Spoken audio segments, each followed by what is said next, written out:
자, 지금부터 2015학년도 2학기 숭실사이버대학교 신편입생 오리엔테이션을 시작하도록 하겠습니다.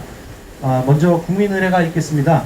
모두 자리에서 일어나 단상에 있는 국기를 향해 주시기 바랍니다. 국기에 대하여 경례!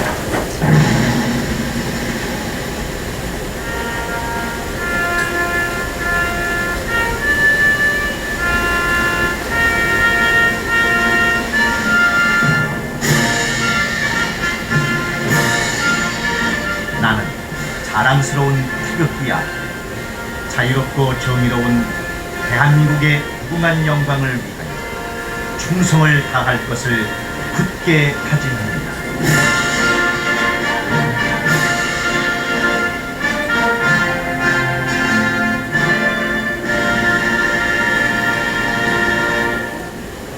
바로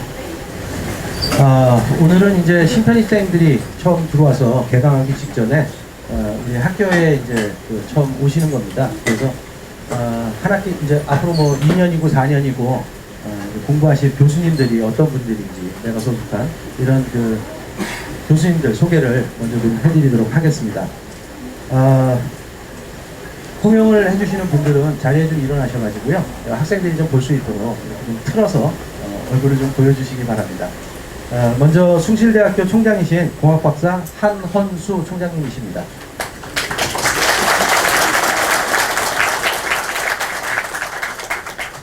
정병욱 교무처장이십니다.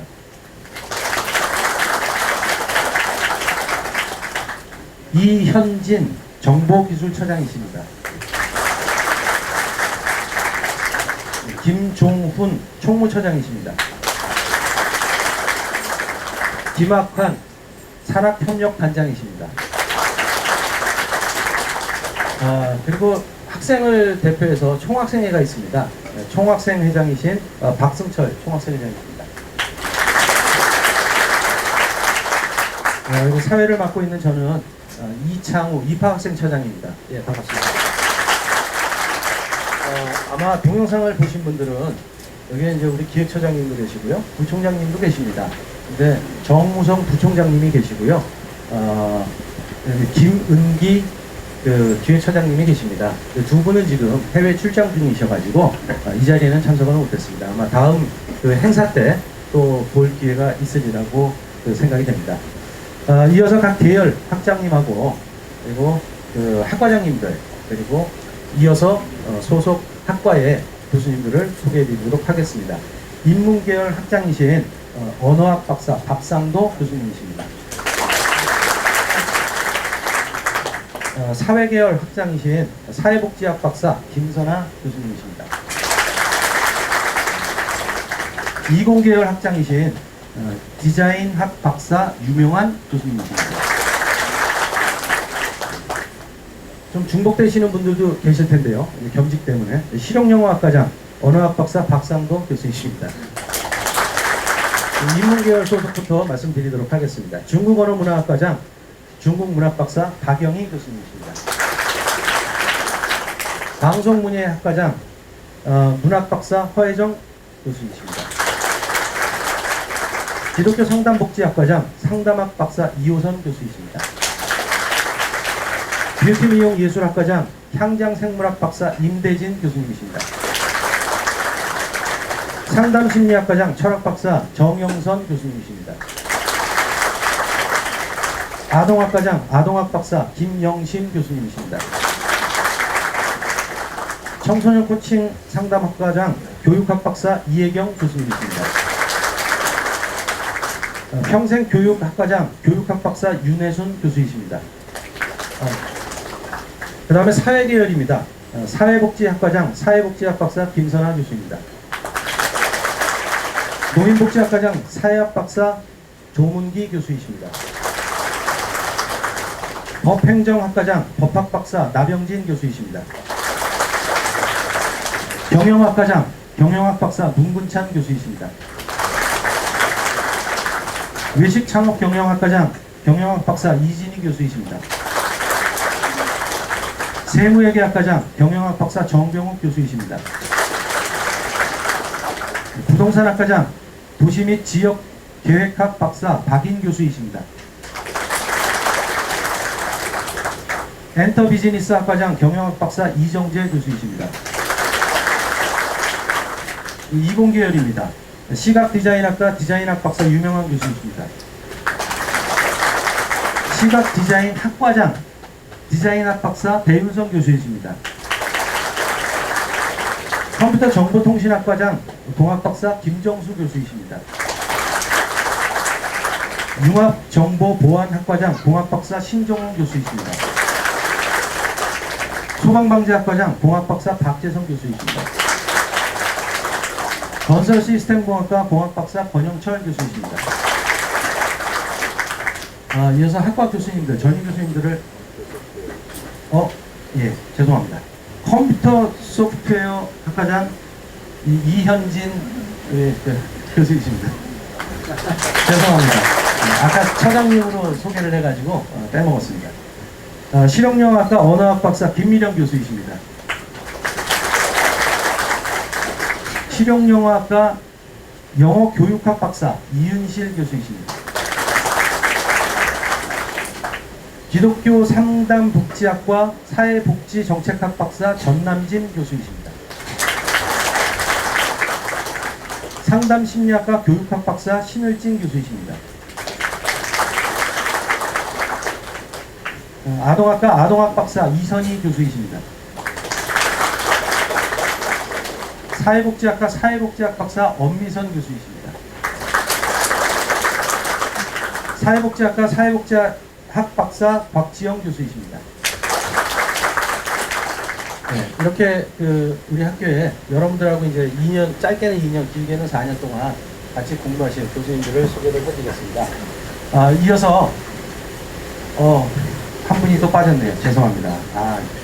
상담심리학과 우리 노진경 교수님이십니다. 죄송합니다.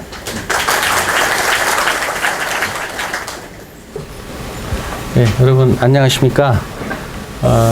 숭실사이버대학교 총장과 숭실대학교 총장을 좀 겸해서 맡고 있습니다. 한헌수라고 합니다. 저는 전공이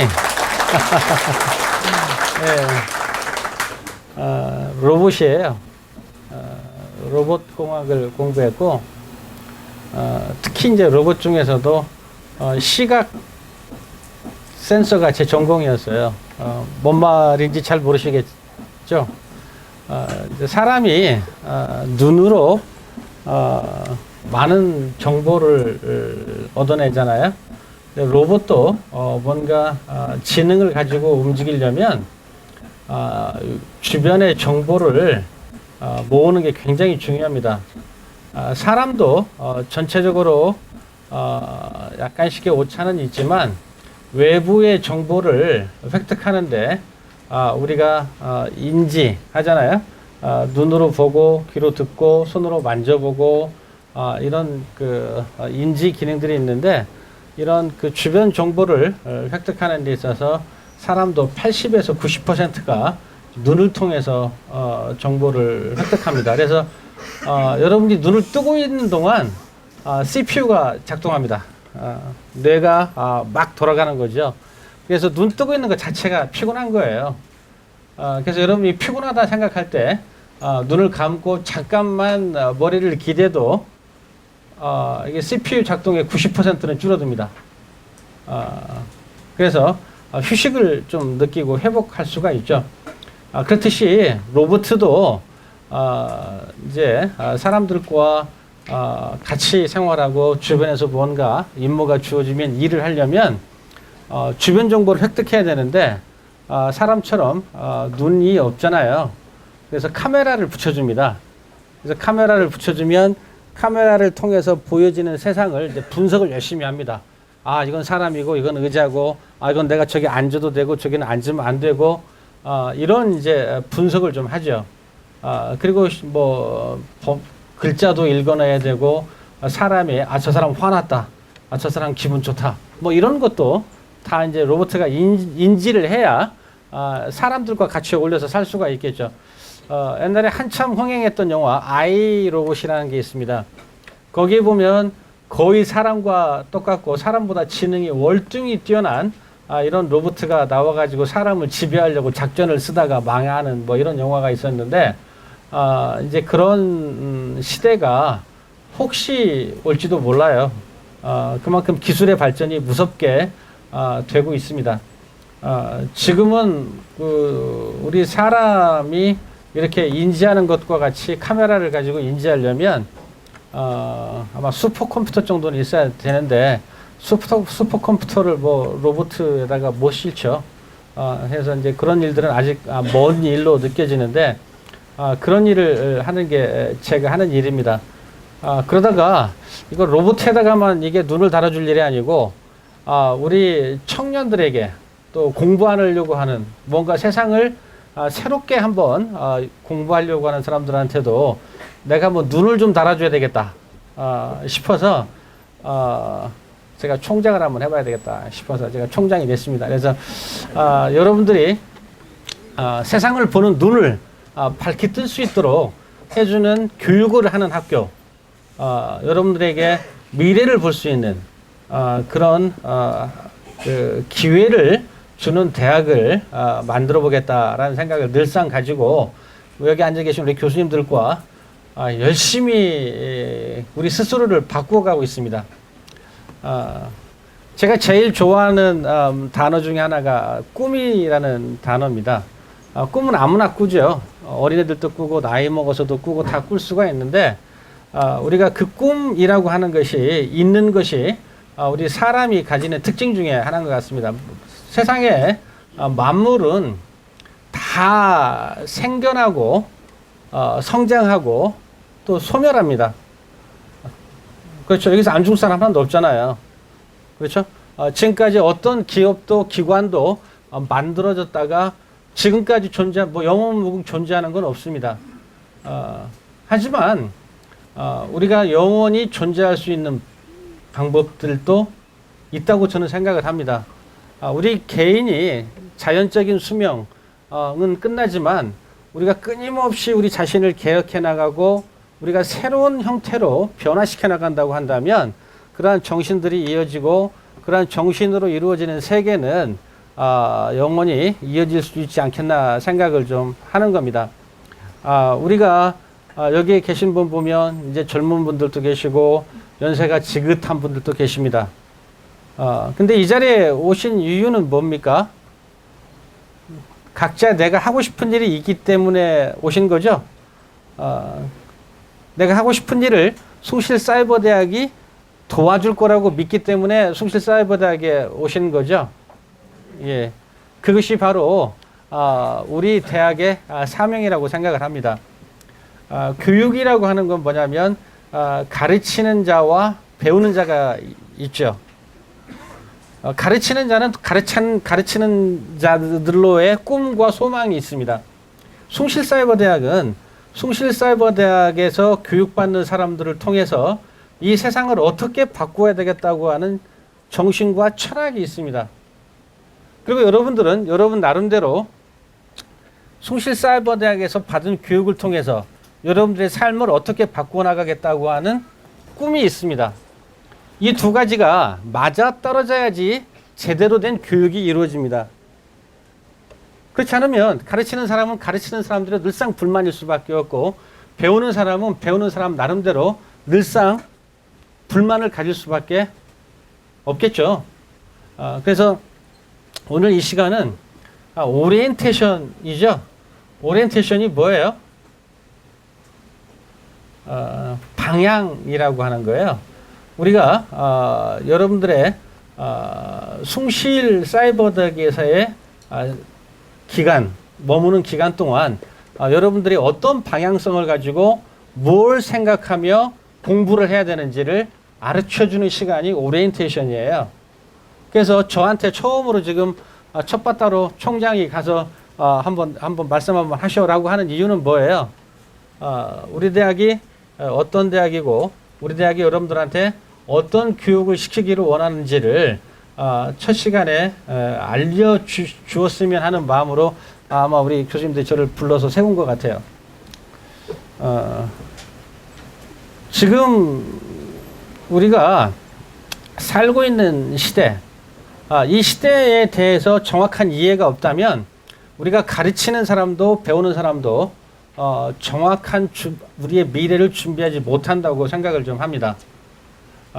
그래서 저는 오늘 이 시간에 여러분들에게 해드리고 싶은 말씀은 이 세계 또 우리나라의 미래가 어디를 향해서 가고 있는지에 대해서, 그래서 그 속에서 여러분들의 역할은 무엇인지, 또 그 속에서 여러분들이 뭘 어떻게 해야 될 것인지를 생각해보는 이런 시간이 좀 됐으면 좋겠다라는 마음으로 제가 길지 않은 시간 길게 이야기하겠습니다. 제가 원래 아까 말씀드렸듯이 제 전공이 로봇이에요. 그래서 뭐 이런 뭐 철학적인 얘기 잘 못합니다. 그래서 내가 길지 않게 하지만 또 얘기를 잘 못하니까 별 수 없이 얘기가 길어질 거예요. 그래서 길게 이야기하겠습니다. 저는 이 세상을 바꿔나가는 큰 힘이 있다고 생각합니다. 기독교적인 관점에서 보면 하나님의 섭리라고 얘기를 하죠. 그 섭리 가운데 이 세계를 그 시대마다 이끌어가는 조류라는 게 있습니다. 그 조류라는 말을 우리가 트렌드라고 얘기하죠. 근데 우리가 바꿔나갈 수 있는 트렌드가 있고 우리가 손댈 수 없는 트렌드가 있습니다. 그래서 우리가 손댈 수 없는, 우리는 따라갈 수밖에 없는 그런 트렌드를 메가 트렌드라고 얘기를 합니다. 시대적인 큰 흐름이죠. 지난주에 여러분들 경험했을 거예요. 한반도에 한바탕 전쟁이 벌어질 뻔 알았죠. 근데 여기 전쟁을 막을 수 있는 사람 한 사람이나 있었습니까? 이 자리에 계신 분이 제가 보기에는 없을 것 같아요. 그렇죠? 그게 바로 우리 힘으로 할 수 없는 큰 흐름이에요. 이 조류, 이 시대의 조류, 이 시대를 이끌어가는 큰 흐름은 몇 가지로 집약을 좀 할 수가 있습니다. 지금 우리가 살고 있는 이 시대를 뭐라고 말합니까? 21세기라고 얘기를 하죠. 21세기라고 얘기를 해요. 21세기의 특징은 첫 번째가 가치 충돌이라는 거예요. 너무나도 다양화되어 있어요. 문명이 다양화되고 이익이 다양화되어 있어요. 그러다 보니까 가치가 너무나도 생각하는 것이 다 달라졌어요. IS라고 하는 애들이 등장할 줄 지난 세기에는 상상도 못했어요. 이슬람도 이슬람이라고 안 하는 이슬람 국가가 생긴 거예요. 그게 뭐예요? 자기들이 생각하는 가치를 추구하기 위해서 상상도 못한 극단적인 방법을 취하고 있죠. 가치 충돌이라고 하는 것들이 지금은 극단적이고 폭발적이고 돌발적인 성향을 가져요. 우리나라 안에서만 보더라도 지금 세대 간의 갈등, 지역 간의 갈등, 종교 간의 갈등이 다행히 없는데 이런 갈등들이 끊임없이 상존하고 충돌하고 있어요. 이제는 정부가 힘을 가지고 통제할 수 있는 시대도 아니에요. 이런 충돌이라고 하는 가치의 마찰을 어떻게 우리가 조화롭게 만들어가느냐. 근데 이런 큰 가치들이 우리가 생성해내는 것이 아니라 기존에 있던 문명들이 만들어내는 것들이 앞으로 우리 사회를, 이 세계를 어떻게 바꿀지 몰라요. 지금은 작은 힘들이지만 이런 작은 힘들이 경제적인 이익이, 경제적인 가치가 이 세상을 뒤집을 수도 있고 종교적인 가치가 뒤집을 수도 있어요. 또 문화적인 가치들이 이 세상을 뒤집을 수도 있는 그런 가치 충돌의 시대가 앞으로 지속적으로 전개될 거예요. 우리는 왜 저들 싸우나? 그런 싸움이 우리나라에서도 벌어질 가능성이 굉장히 큽니다. 우리가 손댈 수 없는 그런 가장 큰 조류 중에 하나가 가치 충돌이라고 하는 문제입니다. 두 번째는 기술의 발전이에요.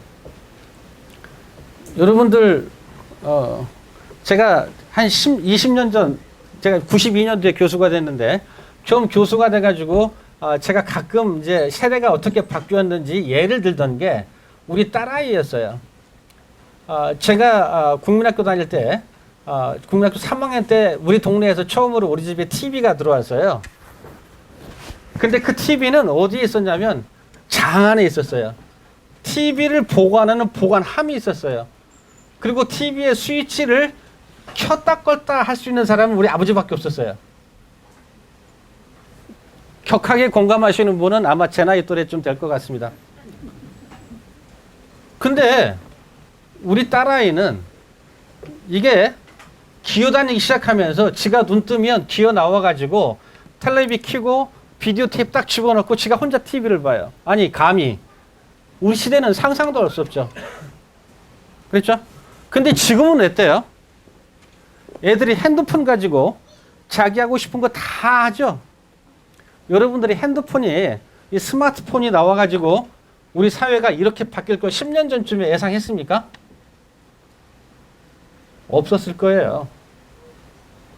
지금 요새 TV 나오는 것 중에 야 선전 정말 잘한다 라고 하는 그 선전 중에 하나가 뭐냐면 LTE 뭐 플러스인가 뭔가 선전하면서 배터리 1%도 안 남았는데 뭐 부장님인가 누군가가 뭐 기가바이트 뭐 그 용량 전송하라 이런 선전 보셨죠? 이런 시대예요. 영화 수백 편이 몇 초면 날아가요. 그게 뭘 말합니까? 우리들은 지금 한쪽 구석에서 무슨 기술이 만들어지는지도 몰라요. 지금 세상이 어떻게 바뀌고 있는지 아시는 분 계세요? 모르죠? 옛날에 제가 읽었던 정비석 선생님이 쓴 글 중에 한국의 젊은이들은 명동거리에서 술 마시고 있는 동안 나사의 젊은이들은 밤을 새며 세상을 바꾸고 있다. 이런 글이 나와요. 우리는 이렇게 지내는 동안 세상을 바꾸는 기술들이 엄청나게 나옵니다. 근데 옛날에는 우리가 필요에 의해서 기술을 만들었어요.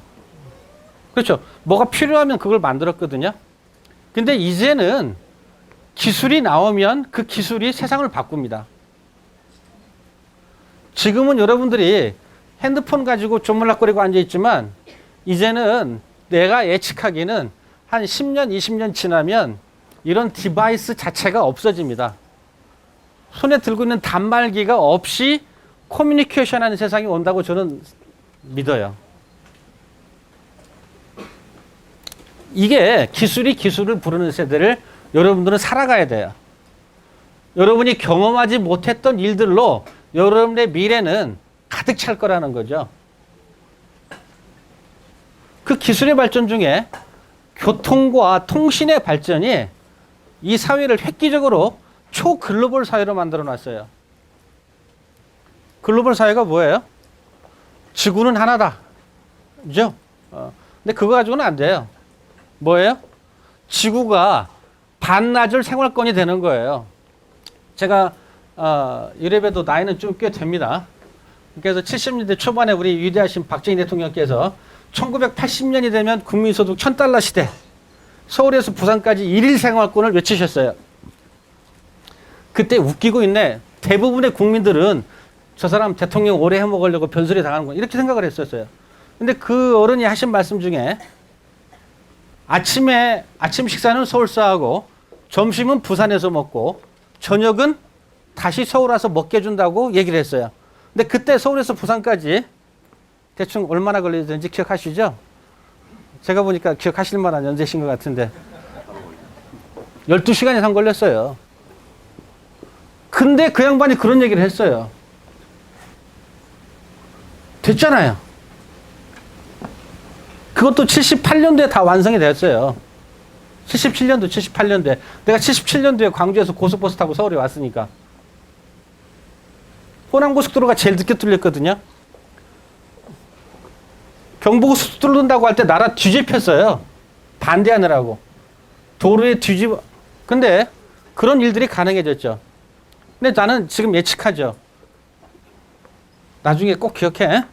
앞으로 한 10년쯤 지나면 아침은 서울서 먹고 점심은 LA에서 먹고 저녁은 서울에서 먹을 거야. 이게 뭐예요? 전 세계가 하나라는 거예요. 지금 이슬람 국가들에서 온갖 일들이 벌어지는 일들이 우리나라 경제에 직접적인 영향, 아니 그리스가 망하는데 우리나라 경제에 왜 주가가 떨어지냐고요. 그렇죠? 이게 이 세계가 한 통속이 된 거예요. 그것도 그냥 된 게 아니에요. 이걸 초글로벌 시대라는 거죠. 초글로벌 시대에는 기회도 되고 위기도 됩니다. 왜? 우리가 누구랑 경쟁해야 돼요? 이 세계 사람 모두 다 경쟁해야 돼요. 이제는 우리가 이 안에서 잘해가지고 1등 해봐야 그 빛이 안 나요. 우리는 세계인들을 대상으로 경쟁을 해야 되는 초글로벌 시대를 살게 됐다는 거죠. 지금 통신도 그렇고 교통도 그렇고 지구 곳곳에서 어디든지 벌어지는, 더군다나 그런 초글로벌 시대를 입증하는 게 대한민국 사람들이 세상에서 제일 많은 나라에서 살고 있는 민족 중에 하나예요. 우리나라가 160개 국가에 800만 명이 나가서 살고 있어요. 상상이나 할 일입니까, 이게? 옛날에 외국에 한번 나가려면 얼마나 어려웠는데 지금은 대한민국 여권이 세계에서 비자 없이 갈 수 있는 나라 수가 제일 많은 여권이에요. 그런 얘기 많이 들으셨죠? 동남아, 유럽, 동유럽 쪽에서 대한민국 여권의 인기가 얼마나 좋은지 제일 비싸게 팔려요. 유주하면 세계 어디든지 갈 수가 있기 때문에. 이게 지금 우리나라, 이게 세상이 된 거죠. 이런 큰 메가 트렌드가 우리를 바꾸어 나가죠. 또 하나, 가장 강력한 메가 트렌드 중에 하나가 뭐예요? 기후의 변화예요. 지금 이 기후의 변화는 우리가 상상할 수 없는 코스트를 치르게 만들 거라고 하는 것이 전문가들이 다 예측하는 일이죠. 어떻게 우리가 지금 우리나라의 기후가 바뀜으로 인해 가지고 얼마 정도의 경비가 얼마만큼 어디에 더 들어갈지 예측이 불가능한 상황이죠. 이런 것들은 우리가 손쓸 수가 없잖아요. 대조류, 거대한 시대의 흐름이죠. 이런 거대한 시대의 흐름 속에 여러분들은 사실 관여할 수가 없잖아요. 그렇지만 영향은 너무나도 크게 받는다는 거예요. 근데 우리나라 현실은 어때요? 우리나라에 여러분들한테 닥칠 가장 큰 문제는 뭐라고 생각하십니까? 우리나라가 앞으로 어떻게 바뀔까요? 여러분들이 먹고 살고 자녀들을 낳고 기르고 성장해야 될 이 나라에는 어떤 것들이 특징입니까? 가장 큰 특징이. 지금 우리나라의 가장 큰 특징 중에 하나는 다민족 사회가 되고 있다는 겁니다. 다문화 사회가 되고 있다는 거죠. 우리나라가 못 먹고 못 살 때는 누가 오지를 않아요. 근데 우리나라 국민소득이 이제 3만 불 시대를 접근하고 있죠. 작년도에 공식적인 통계가 한 2만 5천 달러 됩니다. 2만 5천 달러, 2만 달러를 넘어서는 나라들의 특징이 있어요. 3만 달러를 넘어가는 나라들의 특징이 있어요. 또 5만 달러가 되면 그 5만 달러에 상응하는 특징들이 있어요. 여러분들의 미래에 뭔가 가치 있는 역할을 하시고 싶으면 그런 것들에 대한 관심을 많이 가지십시오. 과연 우리가 살고 있는 세상이 내년도에, 내후년도에 또 경제가 어떻게 됐을 때 우리나라가 어떤 일들이 어떻게 벌어질 건지에 대한 생각을 많이 하셔야 됩니다. 가장 큰 문제가 또 다른 문제와 겹쳐서 점점 사람들이 배가 부르니까 힘든 일을 안 하려고 하는 게 가장 큰 특징이에요. 지금 학교에서 무슨 일이 벌어지냐면 아이들을 취업을 시키잖아요. 중소기업에. 그 부모님이 전화를 해요. 왜 우리 아들 그런 데 보냈냐고. LG에 취업을 시켰는데 부모님이 전화해서 왜 우리 아들 삼성 가래를 왜 LG 보냈냐고. 회사 다니다가 아이가 힘들고 맨날 밤에 늦게 오면 야 회사 때려쳐. 내가 너 먹여 살려줄게. 보통 심각한 문제가 아닙니다. 이런 일들이 우리나라에서만 벌어진 게 아니고 이미 2만 불에서 3만 불, 4만 불 시대를 겪는 나라들이 다 똑같이 겪었어요. 자, 우리나라가 그러한 노동력의 부족한 문제, 또 전부 다 생활 수준은 우리나라가 지금 2만 5천 달러인데 생활 수준은 5만 불 시대 이상의 생활 수준을 좀 누리고 있어요. 그러다 보니까 힘든 일 안 해요. 그래서 들어온 게 뭐예요? 결혼 이민이죠. 여기 계신 멋있는 숙녀분들은 절대로 시골 가서 고추 따는 일을 안 하겠다. 어떻게 해요? 장가는 가야 되고 데려오잖아요. 20만 명을 넘었어요. 자, 그 사람들이 만든 가족이 100만 명을 넘어갔고 우리나라에서 상주하는 외국 근로자가 200만, 300만이에요. 전 국민의 남한 땅에 사는 10%가 이제 외국인이 되는 거예요. 이건 가속화될 거예요. 자, 그러면 이제 우리나라가 단일 민족을 주장하면 안 되는 시기예요. 왜? 못 먹고 못 살 수가 없는 시대가 됐어요. 이게 우리나라의 여러분 눈앞에 닥친 큰 우리나라의 변화 중에 하나예요. 여기에 대해서 여러분들이 철학을 가지고 대비하지 않으면 이 문제는 보통 심각한 문제가 아니에요. 우리나라에서 가치 충돌의 첫 번째가 왜냐? 이 사람들이 지금 이민 와가지고 결혼 이민에서 온 사람들이 낳은 사람들이 하층민을 형성해요. 이건 보통 큰 문제가 아니에요. 미국이 잘 사는 이유가 뭔지 알아요? 내가 85년도에 미국에 유학을 갔을 때 미국 인구가 2억 3천이었어요. 근데 지금 미국 인구가 3억 천이에요. 그게 뭔 말이에요? 미국은 미국은 워낙 미국 사람들은 애를 많이 낳아요. 3사람, 4사람, 5사람씩 막 나니까. 그럼에도 불구하고 걔들은 세계에서 제일 똑똑한 사람들 사와요. 이민으로. 근데 우리나라가 이제는 외국에서 사람들을 받아들이면서 하층민을 형성할 사람들을 데려오면 어떻게 되겠어요? 나라 망하는 거예요. 이제는 똑똑한 사람들이 들어와야 돼요. 세계적으로. 똑똑한 사람들이 나라에 들어올 수 있도록 이민 정책을 만들어야 돼요. 거기에 대해서 대비를 해야 돼요. 우리 사회가. 다민족, 다문화 사회가 된다는 거죠. 그걸 우리가 준비하지 않으면 통일도 불가능해요. 이미 북한은 뭐예요? 김일성 민족이라고 지네 헌법에 명시를 했어요. 우리는 김일성 민족이라고. 두 번째, 우리나라를 휩쓸 가장 큰 문제가 뭐예요? 저출산, 고령화 사회입니다. 지금 우리나라가 1910년도 한일 압박 때 인구가 몇 명인지 아세요? 혹시 아시는 분? 남북한 통틀어서 1910년도 한일 압박 때 인구가 몇 명쯤 됐겠어요? 아시는 분? 1900만 명이었어요. 그래서 2000만 명이 안 됐기 때문에 2000만 동포여 일어나라 이렇게 얘기를 했던 거예요. 1919년도 김인현 3.1운동 때. 지금 남북한 통틀어서 얼마예요? 이북까지 나가 있는 사람 다 합치면 8천만이에요. 불과 100년 사이에 인구가 몇 배가 됐어요? 산수가 안 되시는 분들만 봐요. 4배가 됐죠? 지금 출산율로 가면 어떻게 됩니까? 자, 둘이 결혼해서 하나 납니다. 현재. 그럼 인구가 30년마다 반씩 줄어요. 많은 사람들은 2700년이 되면 우리 대한민국은 이대로 가면 뭐가 된다? 한반도에서 없어진다.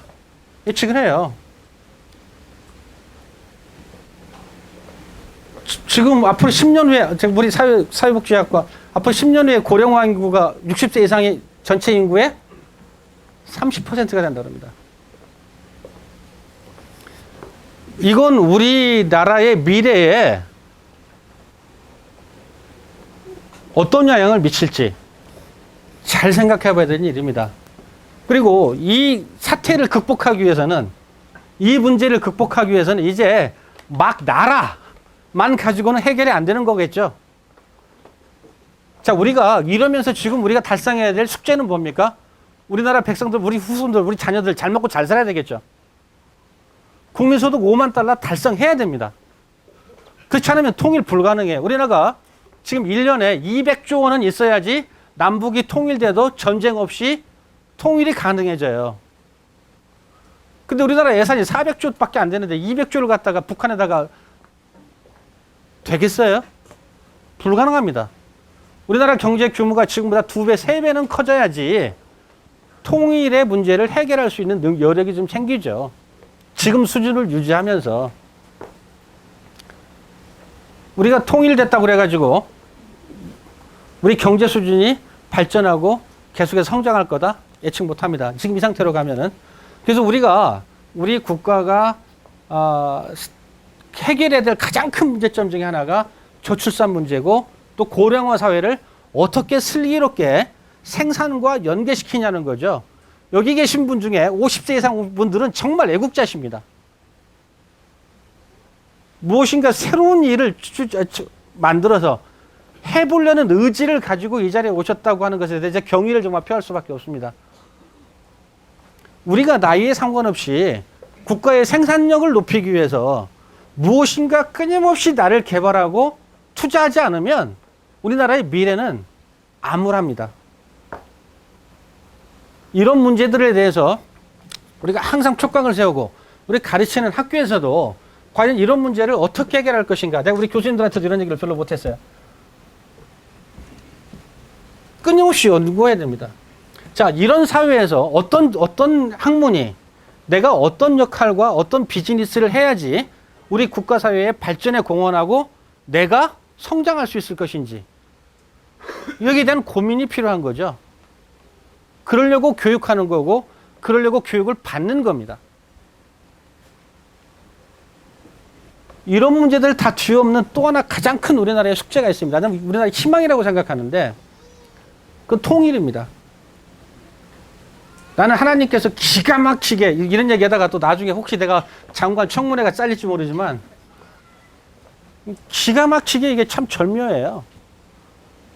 대개 아까도 말씀드렸지만 어느 나라든 경제적인 성장이 일정 부분 수준으로 올라오면 동력을 잃어버립니다. 일본이 왜 저렇게 아베가 나타나가지고 다시 군국주의적인 국수주의적인 형태를 뗄 수밖에 없는지 아세요? 일본이란 나라는 세계를 향해서 한 번도 평화적인 긍정적인 역할을 해본 일이 없는 나라예요. 정신세계를 이끌어 본 적도 없고 경제력을 가지고 이 미국처럼 이 세계 곳곳에 변화를 유도하는 그런 정신적인 역할을 못한 나라예요. 근데 경제적으로 침울해지고 젊은이들이 꿈을 잃어요. 잘 먹고 잘 사는데 앞으로 지네가 미래에 어떤 역할을 해야 될지에 대한 아무런 철학적인 바탕이 없는 거예요. 그러니까 뭘 합니까? 국민들을 단합시킬 이슈가 없어요. 새롭게 지금부터 치고 나가야 될 성장 동력을 만들어야 되는데 그게 안 되는 거예요. 그러니까 뭘 합니까? 국민을 뭉칠 수 있는 힘. 하나를 뭉칠 수 있는 가장 원시적인 방법이 뭐예요? 군사력이에요. 군사적 애국심을 강조하는 거죠. 난 저런 나라는 오래 못 간다고 보는 거죠. 자, 그럼 우리나라는 이제 이러한 여러 가지 문제들을 극복하면서 해결을 할 수 있는 완방이 있어요. 그게 뭐예요? 통일 문제예요. 우리가 가지고 있는 저출산 문제, 경제적 한계, 이런 여러 가지 문제들을 한 번에 해결할 수 있는 문제가 통일이죠. 그만큼 통일이라고 하는 문제는 정말 우리에게 우리가 기대하는 혜택이 있는 것만큼 엄청난 리스크를 가지고 있어요. 별의별 사람들이 통일해서 연구 많이 합니다. 통일이 되면 좋다, 통일되면 나라 망한다, 별소리 다 하는데 통일은 돼야 되죠. 이건 우리 한반도에서의 메가 트렌드예요. 분단 상태가 얼마나 우리에게 큰 고통과 경비를 지불하게 하는지는 다 이미 수도 없이 체험했지 않습니까? 이제는 그 리스크가 한반도상에서 사라져야 돼요. 한반도가 하나가 되기 전에는 한반도상에 어느 누구도 안심하고 살 수가 없어요. 그래서 자연의 법칙은 모든 것들은 안정된 상태로 가게 돼 있어요. 한반도의 안정된 상태는 남한과 북한이 통일되어 있는 상태예요. 우리는 자연스럽게 그렇게 갈 거예요. 전쟁을 통해서건 평화적인 노력을 통해서건 통일은 될 겁니다. 그렇다고 한다면 자, 통일시대의 한국이 어떠한 모습을 가져야 될 건지 통일을 준비하면서 통일을 완성해 가면서 우리가 할 일은 무엇인지에 대해서 고민해야 됩니다. 거기에 우리들의 먹거리가 있을 수도 있어요. 우리 자녀들의 미래가 거기에 있을 수도 있어요. 그래서 여러분들은 어떤 공부를 하고 앞으로 어떠한 사회가 되기를 원하는지에 대해서 잘 생각해 봐야 됩니다. 우리 숭실대학교에서는 통일이라고 하는 걸, 통일을 준비하는 것의 첫 번째가 우리들의 의식이 개혁된다고 하는 것이 주제예요. 국민소득 2만 5천 달러에서 3만 불, 4만 불 시대가 되려면 우리가 바뀌지 않으면 절대로 그런 경제 소득 성장이 불가능합니다. 지금까지는 임금 쪼아서 만들 수가 있어요. 지금까지는 여러 가지 경쟁력이 약한 부분에 다른 나라들이 안 하는 부분들을 앞서서 조금씩 해먹을 수가 있어요. 하지만 이제는 세계가 한국에서 나오는 제품들을 인정을 해야 돼요. 한국이라고 하는 것이 만들어내는 것들에 대해서 인정을 해주지 않으면 안 돼요. 근데 맨날 세월호 터져. 세월호는 뭐예요? 우리나라가 얼마나 부정하고 부패되어 있는 나라인가를 단면적으로 총체적으로 보여준 게 세월호 사건이에요. 메르스 사건은 뭐예요? 사태는 금년도에 경험한 대한민국은 위기 관리할 능력이 없다는 거예요. 이건 부정적인 의미가 아니고 우리가 이런 것들에 대해서 이런 일이 벌어지는 이유가 뭐예요? 우리 국민들의 의식이 아직은 5만 불 가기에는 멀었다는 거예요. 우리 국민들의 의식이 5만 불 가고 북한을 새로운 눈으로 바라볼 수 있고 북쪽 사람들이 남쪽 사람들을 믿을 수 있게 만들어야지 통일이 되는 거거든요. 그러려면 우리가 정말 정직해져야 되고 제대로 된 실력을 갖춰야 돼요. 그렇지 않으면 우리가 통일시대에 기대할 수가 없고 우리가 세계를 이끌어갈 수 있는 위치까지 올라갈 수 있는 것은 불가능하다는 거죠. 그래서 숭실대학교, 숭실사이버대학이 고민하는 문제, 여러분들이 지금 어떤 생각으로 숭실사이버대학에 왔는지는 잘 모르겠어요.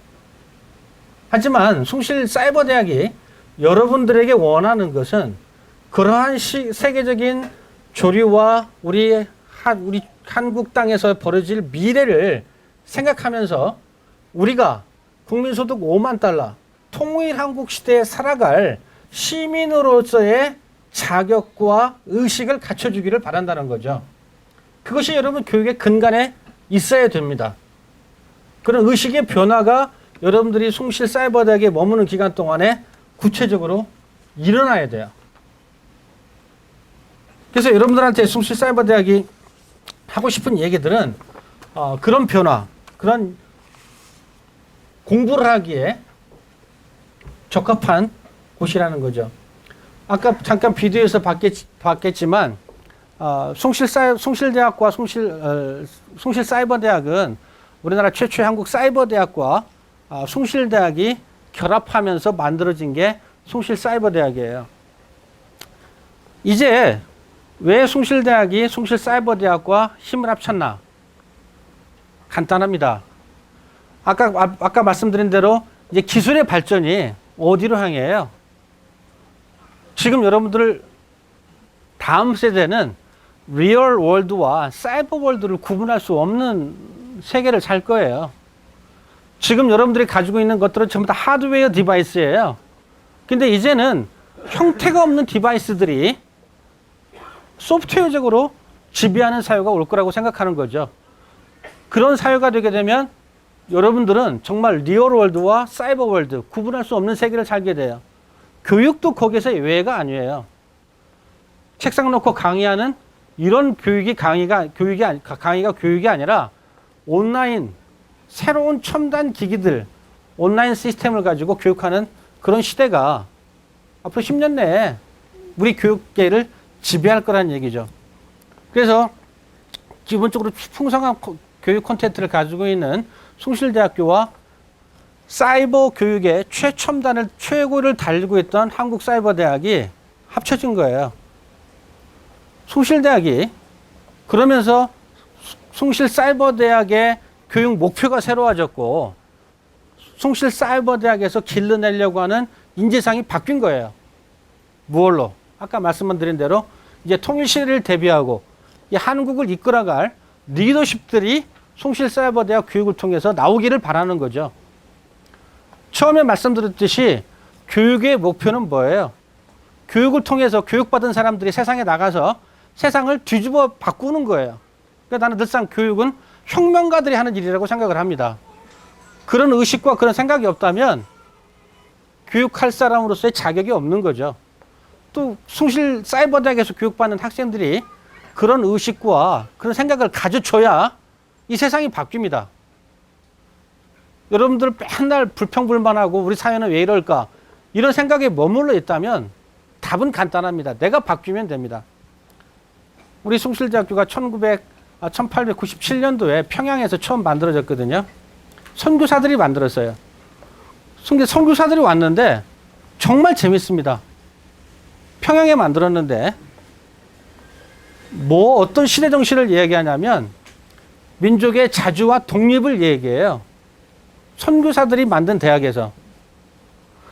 선교사들이 와서 보기에 자기들이 전도하려고 하는, 선교하려고 하는 대상, 이 조선반도가 제대로 발전하려면 경제적으로 자립하고 정치적으로 독립돼야 된다고 하는 생각을 한 거예요. 그래서 1897년도 학교가 만들어지고 1938년도에 학교가 신사참배를 거부하다가 문을 닫습니다.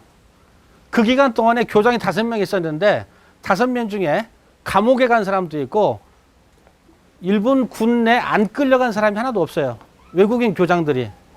그래 놓으니까 뭐가 되겠어요? 학교는 뭐였어요? 이름이 일본 사람들이 보기에는 불량 조선인들의 소굴이라고 그랬어요. 숭실대학교를. 엊그저께 우리 그 아니텍 기념 음악회를 예술연전당에서 했는데 애국가를 작곡한 아니텍 선생님이 숭실대학교, 숭실중학교를 다녔어요. 그러다가 그 양반이 뭐라 했냐면 그 양반도 그런 교장 선생님들의 영향을 받아가지고 한일 데모에 앞장을 섰어요. 그러다가 저놈 잡아라 하니까 교장 선생님이 쟤는 음악에 재능이 있으니까 일본으로 유학을 보내야 되겠다 해가지고 몰래 빼들려서 일본에 유학을 보내요. 그때 숭실대학에는 음악 전공이 없었어요. 그래서 세계적인 음악가가 된 거예요. 그래서 숭실대학교가 아니텍 선생님을 기념하는 재단을 맡아서 지금 운영을 좀 하고 있죠. 그렇게 나온 애국지사들, 3.1 운동에 3.1 독립선언문에 숭실대학교 출신이 2명이 있어요. 심지어는 김일성의 아버지 김성주도 맞나요? 김형직이 김일성의 아버지 김형직도 평양 숭실에서 공부를 했습니다. 그분은 항일 투쟁하다가 감옥 갔다가 학교에 복학을 안 하고 그냥 항일 투쟁으로 나가셨고요. 김일성의 외삼촌 강영주 씨도 맞나요? 강양욱 씨는 숭실대학교로 졸업을 했어요. 평양에 그런 민족의식과 자주의식을 가지고 만들어놓은 대학이 숭실대학입니다. 그러나 가지고 한국이 딱 독립이 된 다음에 평양에다가 다시 학교를 만들려고 했었는데 소련군이 진주를 했어요. 공산당이 들어서면서 기독교 학교 안 돼. 해가지고 못 만들었어요. 그러다가 전쟁이 터져버린 거예요. 그 전쟁 끝난 다음에 1954년도에 숭실대학교 졸업생인 영락교회 한경직 목사님 중심으로 또 그때 내무부 장관을 했던 갑자기 이름 생각이 안 나는데 여러분들이 숭실대학교를 나오셨던 분들이 숭실대학교를 54년도에 재건을 해서 여기까지 왔죠. 근데 이제 숭실대학교와 숭실사이버대학이 합쳐지면서 공이 이제 숭실대학과 숭실사이버대학은 통일시대를 대비하는 그런 인재를 만들자. 통일시대를 생각하면서 통일시대를 이끌어갈 리더들을 세우는 역할을 하자라고 하는 걸 교육의 목표로 삼고 있습니다. 그래서 여러분들에게 숭실 사이버대학에 머무는 동안 그러한 교육들이 진행이 좀 될 겁니다. 여러분들께서 지금 이제 숭실 사이버대학에서 생활을 이제 좀 시작하시는데 우리 대학이 가지고 있는 우리 대학이 뭘 생각하면서 여러분들을 교육하려고 하는지 또 여러분들이 미래에 여러분들이 꼭 생각해야 될 부분들이 어떤 것들인지에 대한 이야기를 오늘 제가 해드리고 싶어서 전체적인 얘기를 좀 해드렸습니다. 길게 하려고 그랬는데 얘기거리가 떨어졌습니다. 그래서 오늘은 이 정도로 마무리를 하고 또 많은 순서들이 기다리고 있고요. 보시다시피 숭실사이버대학의 가장 큰 강점은 우리 교수님들이 가지고 있는 학생들에 대한 애정과 사랑입니다. 어디에서도 느낄 수 없는 그런 교수님들과의 접촉과 교수님들의 또 애정어린 관심들이 여러분들의 학교 생활을 잘 이끌어 주실 겁니다. 사실 제가 20분 더 해야 되는데 너무 더우니까 일찍 끝내고, 아무튼 여러분들 환영하고요. 오늘 오리엔테이션을 통해서 여러분들이 좋은 미래를 꿈꾸는 그런 시간이 되기를 바라겠습니다. 감사합니다. 우리 숭실사이버대학교 학교 소개를 먼저 해드리도록 하겠습니다. 연역을 좀 말씀드리고요. 우리 대학 조직 현황 말씀드리고 교직원하고 시설 현황 이렇게 말씀을 드리도록 하겠습니다. 지금 현재 사이버대학은 21개가 있습니다. 아시죠? 모르세요? 그냥 오로지 숭실이 좋아서 숭실로 오신 거예요. 감사드립니다. 21개가 있고요. 그 중에 3개가 전문대학입니다. 2년제 사이버대학이고요. 나머지 18개가 4년제 사이버대학입니다. 이렇게 21개가 전국에 있습니다. 전국에 있는데, 실제 시작은 우리 그 숭실사이버대학으로 교명을 바꾸기 전에 한국사이버대학이라는 대학이, 우리가 이제 한국사이버대로 시작을 했는데, 그 한국사이버대로 시작을 할 때 가장 최초로 시작을 했던 학교입니다. 그러니까 자기가 우리 사이버대학의 최초다라고 그 주장을 하는 학교들이 한 5개 있습니다. 오프라인 대학들도 우리가 그 최초다라고 주장하는 학교 있죠. 숭실대도 주장하는데 연세대도 주장하죠. 그죠? 예. 근데 숭실대가 주장하는 건 이제 저 이북에서부터 시작을 한 거를 따지면 숭실대가 우선이고요. 예. 그리고 요 남한에서 시작을 한 걸 따지면 또 뭐 연세대가 최초고요. 뭐 이런 얘기들이 있습니다. 각자 이렇게 주장하는 바가 다른데, 2001년에 학위를 주는 기관으로 인정을 받은 거는 5개가 맞습니다. 그런데 2001년 이전에 1997년에 이 한국사이버대학은 학위를 주는 기관은 아닌데 도대체 이게 온라인으로 가능할 것이냐, 학생들을 키워낼 수 있겠느냐, 교육부에서 니네들이 한번 시범 사업을 해봐라, 돈도 하나도 안 주고, 그렇게 4년을 운영을 했습니다. 그랬더니 교육이 되더라는 거죠. 그래서 교육부가 2001년에 사이버대학을 인가를 내줍니다. 그때 인가를 내준 게 5개가 났습니다. 그래서 이제 그 5개가 각자 자기가 다 최초라고 얘기를 합니다. 근데 실제 우리는 4년 전부터 돈 하나도 지원 안 받고 시범 사업을 해가지고 이 사이버 온라인 교육을 선도했다라고 보시면 됩니다.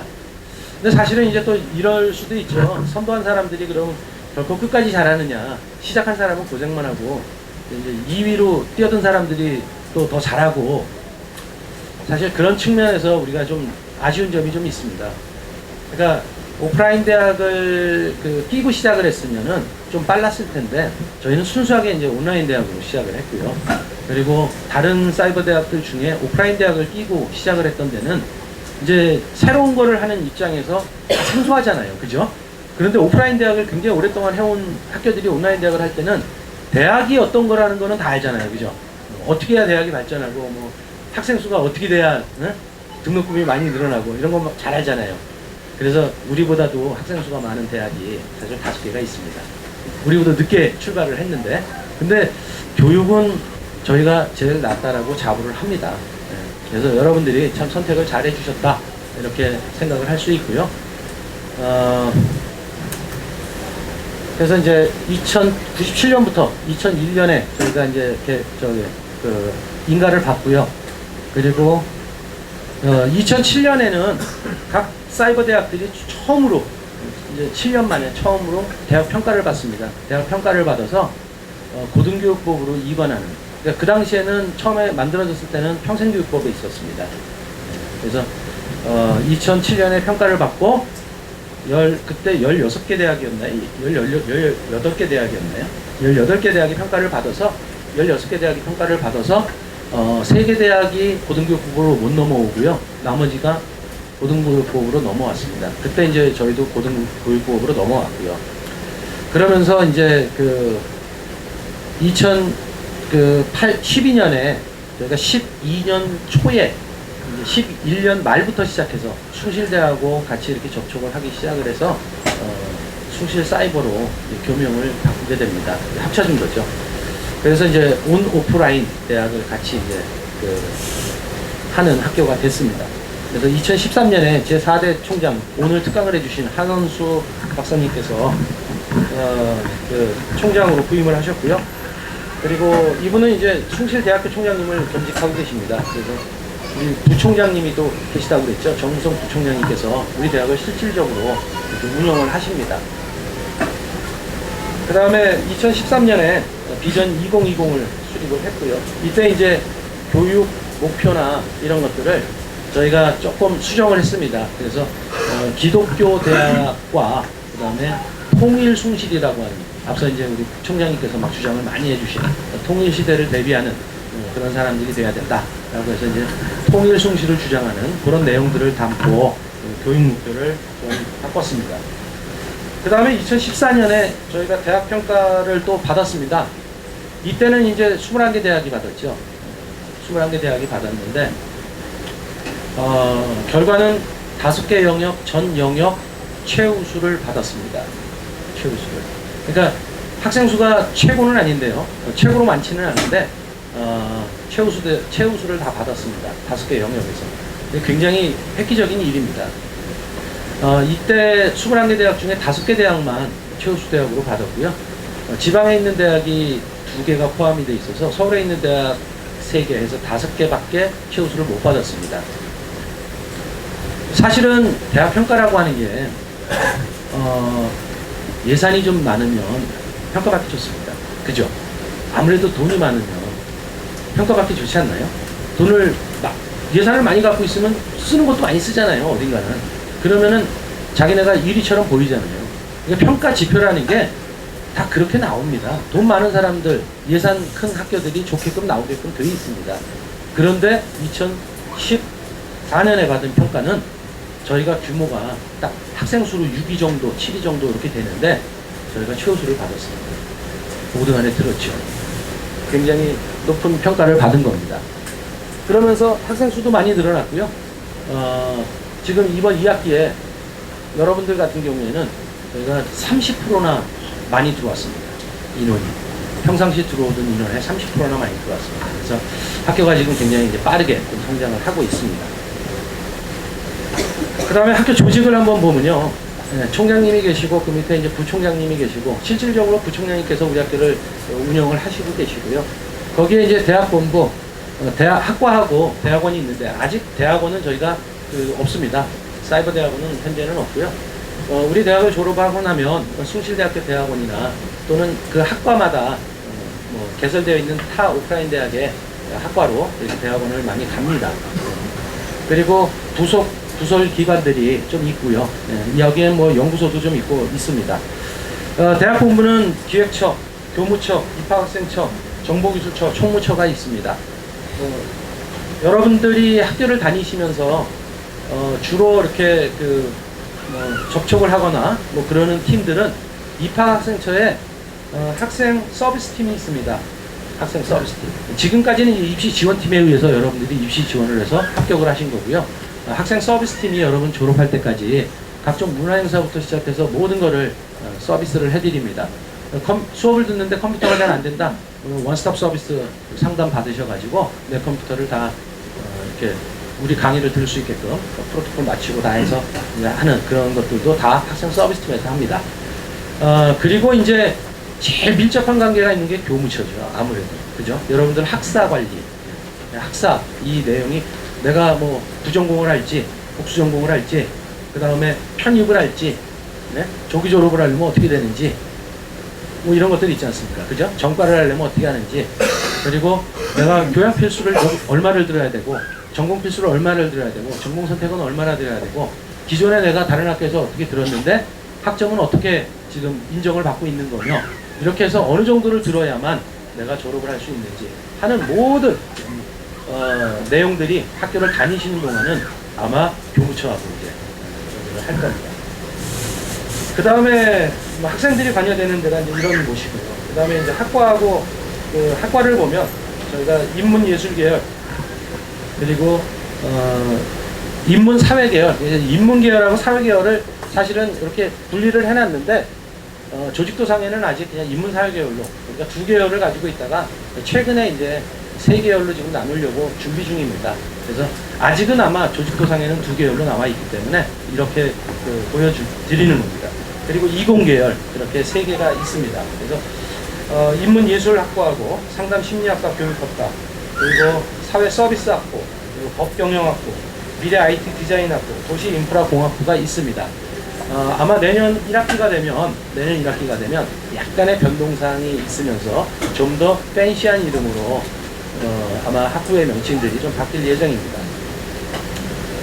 전체 교직원 수는 지금 교수가 199명입니다. 여기 전임 교수가 33분이 계시고요. 비전임 교수가 135명이 계십니다. 조교는 18명이 있습니다. 직원은 42명이 여러분들을 케어를 합니다. 시설은 숭실 캠퍼스 내에 지금 대학 본부가 있고요. 그 다음에 입학 학생처가 있습니다. 그래서 입학 홍보팀하고 학생 서비스팀이 요 바로 위에 미래관이라고 하는데 1층에 있습니다. 그리고 총학생회가 지금 여기에 들어와 있습니다. 그래서 학교에서 총학생회가 행사를 하면 회의를 하거나 그러면 여러분들이 다 이쪽 학교 캠퍼스 내에서 행사를 하거나 회의를 하거나 그렇습니다. 조만간에 이제 10월 달에 되면 한마음체육대회라는 게 있습니다. 여기 숭실대학교 캠퍼스에서 한마음체육대회가 있습니다. 그 다음에 이제 종로 캠퍼스에는 옛날 한국사이버대 시절에 가지고 있던 저희 건물이 있습니다. 그래서 거기에 교수님들 연구소들하고 그리고 연구실하고 그리고 행정실 그 다음에 대학 스튜디오 회의실 이런 것들이 있습니다. 우리 학교의 교육 이념은 이렇습니다. 진리와 봉사. 대학은 다 진리와 봉사를 추구를 합니다. 교육 목표는 이제 기독교 정신을 바탕으로 온라인 고등교육을 통해 평생 학습 기회를 제공하고 지역, 국가, 세계에 봉사하는 창의적 인재를 육성한다라는 교육 목적을 가지고 우리가 봉사인, 세계인, 전문인, 창조인을 만들어내는 교육 목표를 가지고 있습니다.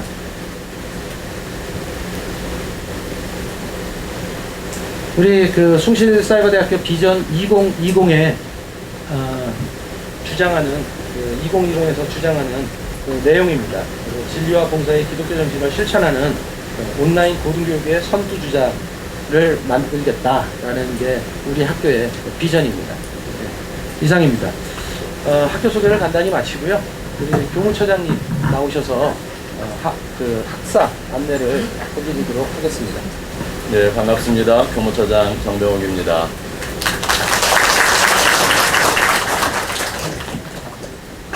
교무처 관련해서 여러 신평학생 여러분들께서 아셔야 될 내용들에 대해서 잠깐 안내 말씀을 드리겠습니다.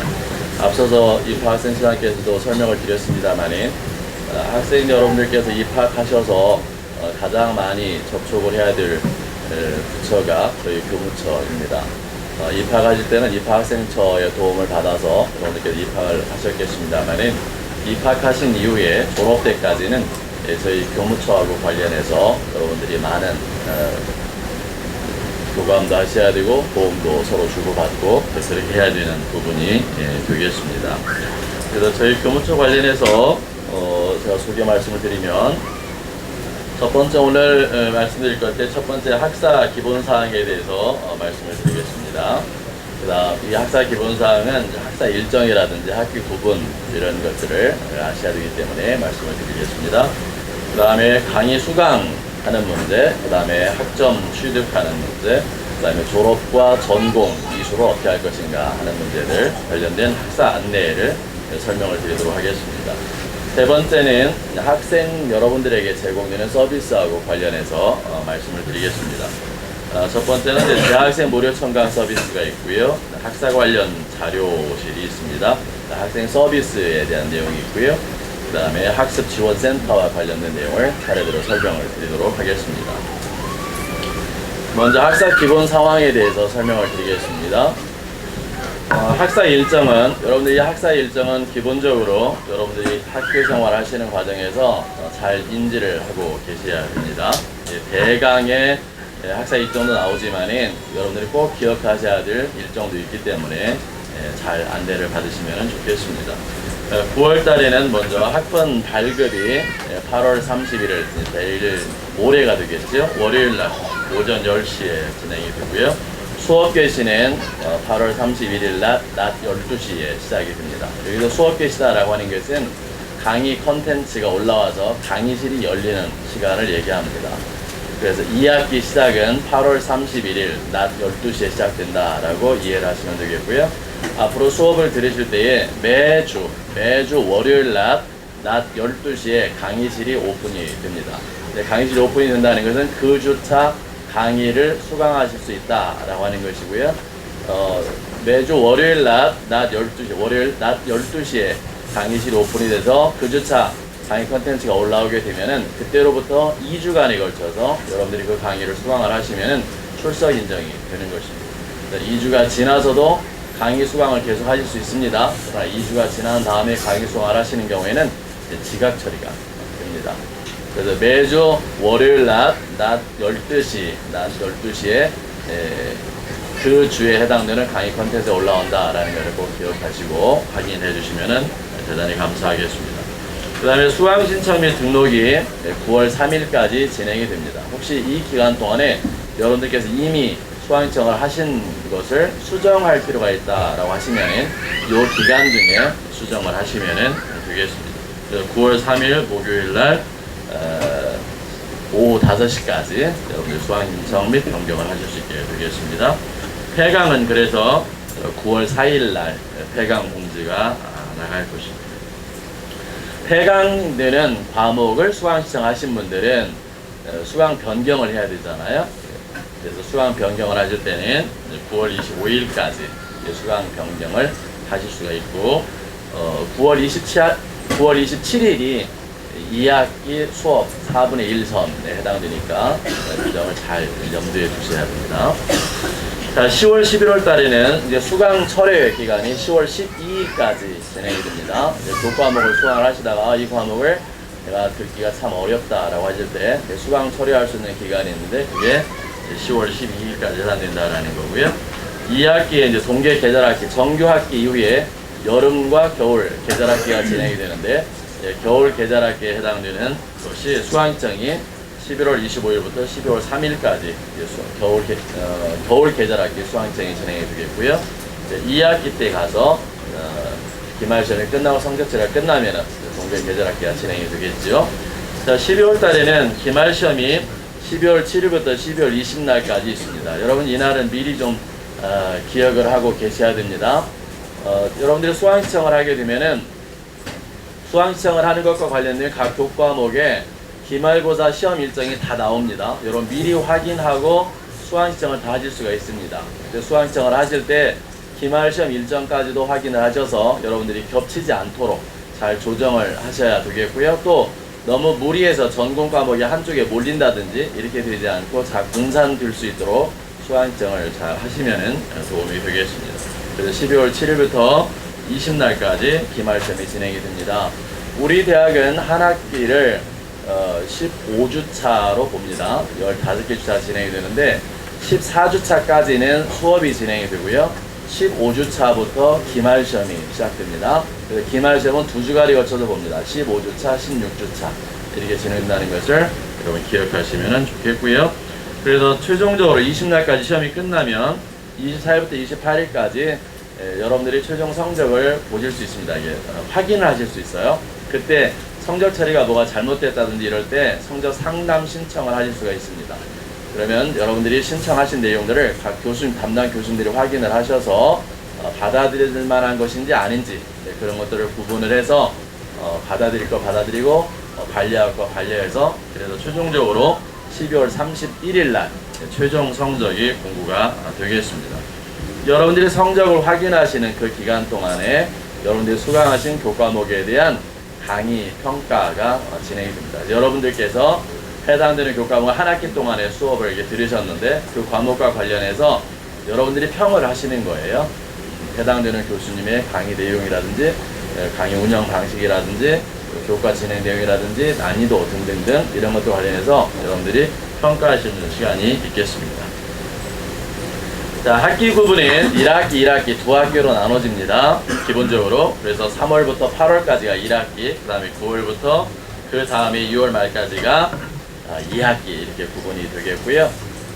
1학기 끝에는 여름 계절학기가 있고 2학기에는 겨울 계절학기가 있다는 것을 기억하시면 되겠습니다. 자, 학사 안내 말씀을 드리겠습니다. 첫 번째 이제 강의 수강, 그 다음에 학점 취득과 관련해서 말씀을 드리면, 여러분들이 입학을 하셨죠. 입학허가를 받은 입학을 하셨습니다. 수강 신청을 하고 등록을 하셔야 되는 거예요. 그래서 학기 전에는 수강 신청, 학기 시작되기 전에 수강 신청을 하셔야 되는데, 아마 여러분들께는 대부분 수강 신청을 하셨을 것이고요. 아마 2차 때 들어오셔서 합격 확정이 조금 늦으신 분들은 아까 말씀드린 것처럼 9월 3일까지 수강 신청을 하시면 되겠습니다. 수강 신청이 끝나고 등록을 하셔야 이제 강의 수강이 되겠죠. 그래서 이 강의 수강 아까 말씀드린 것처럼 14주 동안 강의를 드리죠. 15주차, 16주차에 시험을 보신다라는 거 꼭 기억하시기 바랍니다. 그래서 시험을 치르고 나면 성적 평가하고 그 다음에 최종 성적 공고까지 진행이 될 것이고요. 학기가 끝날 때 여러분들이 취득한 학점에 대해서 확인할 수 있게 되는 것입니다. 그래서 수강 신청은 한 학기에 24학점 이내로 하셔야 됩니다. 정규학기 동안에는 9학점에서 18학점 정도 하실 수 있고요.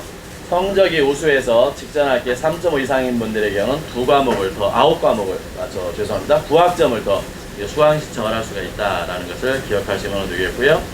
계절학기에 여름 계절학기, 겨울 계절학기인데 계절학기 동안에 3과목을 수강하실 수가 있습니다. 그래서 그거를 포함해서 전체 1학기에 24학점, 2학기에 24학점. 이게 최고로 많이 여러분들이 수강을 하실 수 있는 학점의 수다라는 걸 기억하시고, 이 말씀을 왜 드리냐면, 여러분들이 계획하고 계시는 전체 학기 일정을 잘 파악하셔서 취득해야 되는 학점을 골고루 잘 배분될 수 있도록 계획을 세우셔야 되기 때문에 말씀을 드리는 것입니다.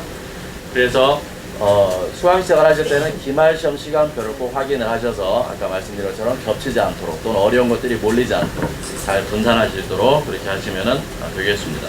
그래서 시간표 확인, 학사 안내, 수강 신청 들어가셔서 기말시험 시간표를 확인하시면 다 전체를 다 확인할 수 있다는 말씀을 드립니다. 그 다음에 수강 신청을 하시면 등록금 납부를 하셔야 강의 수강이 가능하다는 거 꼭 기억하시면 좋겠습니다. 강의 수강은 아까 말씀한 것처럼 매주 월요일 낮 12시에 강의실이 열립니다. 강의실이 열려서 그 주에 강의 컨텐츠가 올라오게 되고, 강의 컨텐츠가 열리기 시작해서 2주 동안 여러분들이 수강하실 수 있게 되겠습니다. 그래서 2주 안에 수강을 하셔야 출석으로 인정이 되는 것이고, 2주가 지나서도 수강은 가능하지만 그런 때는 지각으로 처리된다는 것을 꼭 기억하시면 되겠고요. 지각이 3번 겹치게 되면은 결석을 1번 인정을 하게 된다라는 거 꼭 기억하시고, 결석이 5번 이상이 되면은 이건 시스템상으로 자동 F 처리됩니다. 다른 시험을 아무리 잘 보시더라도 결석 5번이면은 그냥 자동으로 F 처리가 돼 성적 처리를 할 수가 없습니다. 이거 꼭 기억하시면 좋겠습니다. 그래서 2주 안에 수강을 다 못했다라고 하더라도 2주가 지나더라도 반드시 그 해당되는 컨텐츠를 끝까지 다 수강을 하셔서 지각 처리하시는 것이 훨씬 유리하다는 걸 꼭 기억하셔야 됩니다. 네, 그렇지 않고 그냥 안 들어버려 이렇게 하시면은 그게 5회에 가면은 자동으로 F 처리되기 때문에 학점을 받을 수 없는 상태가 된다는 것을 꼭 기억하시면 좋겠습니다. 그 다음에 성적평가. 성적은 이제 기본적으로 출석과 시험이 있습니다. 그러나 이제 해당되는 교과목의 담당 교수님께서 평가 항목을 지정을 하실 수가 있어요. 과제라든지 퀴즈, 토론 또는 팀프로젝트 또는 기타 참여도 여러 가지 형태를 해당 교과목의 담당 교수님께서 평가 요소로 지정을 하실 수가 있습니다. 4개 평가 요소 이상을 하도록 되어 있기 때문에 여러분들이 그거를 잘 확인을 하시고, 강의실에 들어가서 보시면 해당 교과목별로 교수님께서 평가 항목으로 정해놓은 내용들이 있으니까 그거를 잘 확인하시면 좋겠습니다. 그리고 최종 성적은 상대평가를 원칙으로 합니다. 상대평가를 원칙으로 해서 성적의 전체 분포를 확인을 해가지고 그 분포에 맞춰서 A+부터 차례대로 성적을 나누어서 여러분들에게 제공을 하기 때문에 그 점을 꼭 확인하시기를 바라고요. 수강생 수가 30명 미만일 경우에는 교수님의 판단에 따라서 절대평가로 바뀔 수도 있습니다. 그래서 상대평가 원칙이고 수강생 수 30명 미만일 때 선택에 의해서, 담당 교수님의 선택에 의해서 절대평가를 할 수 있다라는 것을 말씀을 드립니다. 그러나 출석 항목 이외에 다른 어떤 평가 항목에도 응한 적이 없다 그러면 자동으로 F됩니다. 그 경우에도 학점을 받을 수 없다라는 거 꼭 기억하십시오. 자동으로 F되는 경우가 두 가지 경우예요. 하나는 결석이 5회 이상이다 라고 하는 경우하고, 출석 이외에 다른 어떤 평가 항목에도 응한 적이 없다 그러면 자동으로 F 처리된다라는 것을 기억하시면 되겠습니다. 그 다음에 시험은 이제 기말 시험만 시험이 있습니다. 저희는 중간 시험이 없습니다. 이제 중간 시험은 학교에서 공식적으로 행하지 않는다라는 것이고요. 담당 교과목별로 교수님들께서 퀴즈라든지 과제라든지 여러 형태로 운영을 하게 됩니다. 공식적인 중간 시험이 없다라는 것 뿐입니다. 그걸 기억하시면 되겠습니다. 그래서 시험 시간은 기말 시험, 공식적으로 기말 시험만인데, 기말 시험은 1시간 50분 범위 아래서 응시하게 되어 있습니다. 시간은 정해져 있습니다. 시간표상으로 시간은 이미 정해져 있으니까 그 시간에 컴퓨터에 여러분 접속하셔서 로그인 하셔서 시험을 응시하면 되는데, 응시할 수 있는 전체 시간은 1시간 50분이고요. 1시간 50분 전체가 다 열려 있는 것이 아니라 그 중에 응시 가능한 시간은 50분이에요. 50분 안에 시험 문제를 다 해결을 하셔야 된다라는 걸 기억하시고, 이 종료 시간이 되면 창이 자동으로 닫혀버립니다.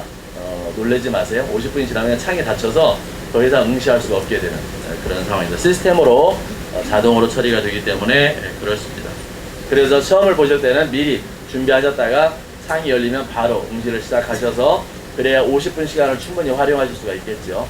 이것들에 대해서는 아마 제가 여기서 설명을 드린 것 외에 나중에 계속 추가적으로 또 설명 듣고 또 설명 듣고, 또 이 시간 끝난 다음에 여러분 각 학과별로 선배들하고 이렇게 만나는 시간을 통해서 각 선배들로부터도 이것과 관련된 많은 이야기들을 드릴 수 있을 것입니다.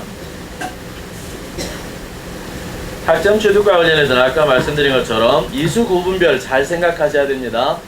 여러분 대학에 오시면은 중고등학교와 다른 점이, 이미 대학을 경험하시고 다시 우리 대학에 들어오신 분도 계시겠습니다만은 중고등학교와 달리 학점과 관련된 모든, 수강 관련된 모든 기본적인 1차적인 책임은 학생 여러분들이 스스로 지셔야 된다는 거 꼭 기억하셔야 됩니다. 나 그거 몰랐다, 그럴 줄 몰랐다, 이거는 책임지는 자세가 아니에요. 다만 여러분들이 잘 이해가 안 되고 궁금한 것들에 대해서는 학과의 담당 조교 선생님들한테 문의를 하시거나 학과장님들께 문의하시거나 교수님들께 문의를 하셔서 여러분들이 해결을 하셔야 되는 것이지, 나 그건 줄 몰랐다, 이렇게 하는 건 책임지는 자세가 아닙니다. 그래서 기본적으로 여기 이수 구분별 취득 학점도 여러분들이 꼼꼼하게 신경을 쓰셔야 돼요. 학교를 다니고 수강을 하는 중에는 이게 잘 모르시겠습니다만은 나중에 졸업평가할 때 이수 구분별 학점이 미달돼 가지고 졸업 못 하시는 상황도 생길 수 있어요. 내가 복수 부전공을 하는데 복수 부전공 관련된 규정을 잘 몰라가지고, 이수해야 될 학점의 구분을 잘 몰라가지고 나는 열심히 공부했음에도 불구하고 복수 부전공 이수가 안 되는 그런 상황도 생길 수 있으니까 그런 것들을 여러분 잘 기억하셔서 사고 없이 진행하시면 좋겠습니다. 먼저 전공 관련해서는 전공 필수가 18학점 있고요. 전공 선택을 27학점 이상 이수를 하셔야 됩니다. 그 다음에 교양에서는 30학점 이상을 이수하셔야 됩니다. 교양 필수는 12학점이고요. 교양 선택은 18학점 이상입니다. 여기에 해당되는 과목 이외에 다른 전공에서 개설되는 교과목을 여러분들 수강을 하시는 경우에는 다 자유선택으로 해당이 되겠습니다. 그래서 이 자유선택을 충분히 잘 활용하시면 얼마든지 복수전공, 부전공을 여러분들이 하실 수가 있습니다. 그래서 전략을 잘 세워서 이수하시면 되겠고요. 1학년으로 입학하시는 분의 경우는 총 140학점 이상을 이수하셔야 됩니다. 3학년으로 편입하신 분의 경우는 70학점 이상 이수하셔야 되겠죠. 우리는 학년 구분을 할 때 여러분 1년 다녔다, 2년 다녔다라는 걸로 학년 구분을 하지 않습니다. 우리 대학은 취득 학점을 가지고 학년 구분을 합니다. 그 점이 이제 조금 다르죠. 그래서 내가 몇 학번이다, 몇 년도에 입학했다라는 것과 그것이 자동으로 내가 몇 학년이다라는 걸 보장해 주는 것이 아니라는 것을 여러분 기억하셔야 되겠습니다. 내가 몇 학점을 취득했는지 취득 학점이 학년을 구분하는 기준이다라는 것을 기억하시면 되겠습니다.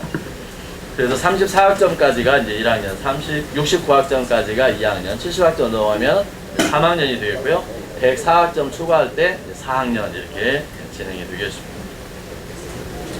졸업은 4학년 이상 등록을 해야 됩니다. 8학기 이상 등록을 해야 되는 거고요.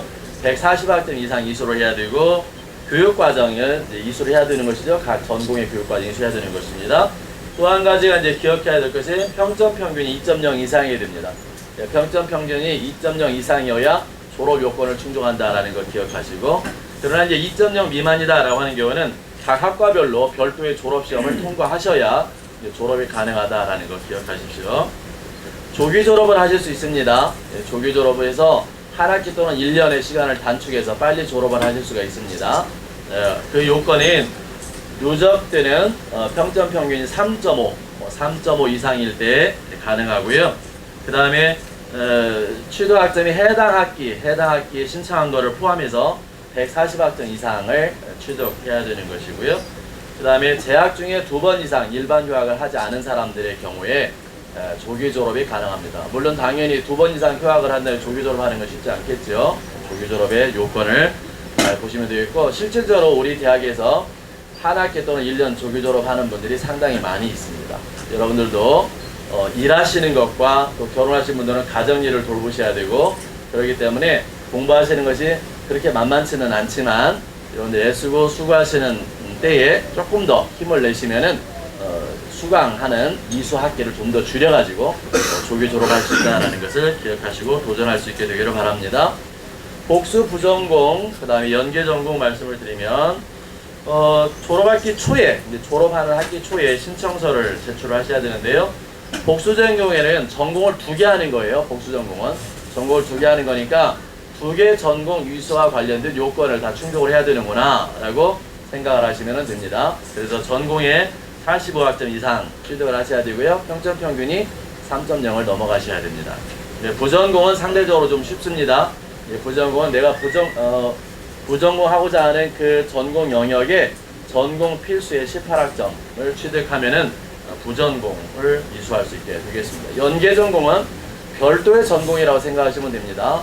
여러 가지 전공이 혼합된 별도의 전공 트랙이 하나 있구나 라고 생각하시면 되겠고, 이거는 복수 전공과 같은 개념으로 이해를 하시면 되겠습니다. 그래서 이 경우에도 45학점, 전공 필수 포함해서 45학점 이상을 이수를 하셔야 된다라는 것을 생각하시면 되겠고, 우리 대학에서는 스마트폰 기술과 관련된 연계 전공이 개설이 되어 있습니다. 이 경우에도 평점 평균이 3.0 이상이어야 그 전공을 인정을 받을 수 있게 되겠습니다.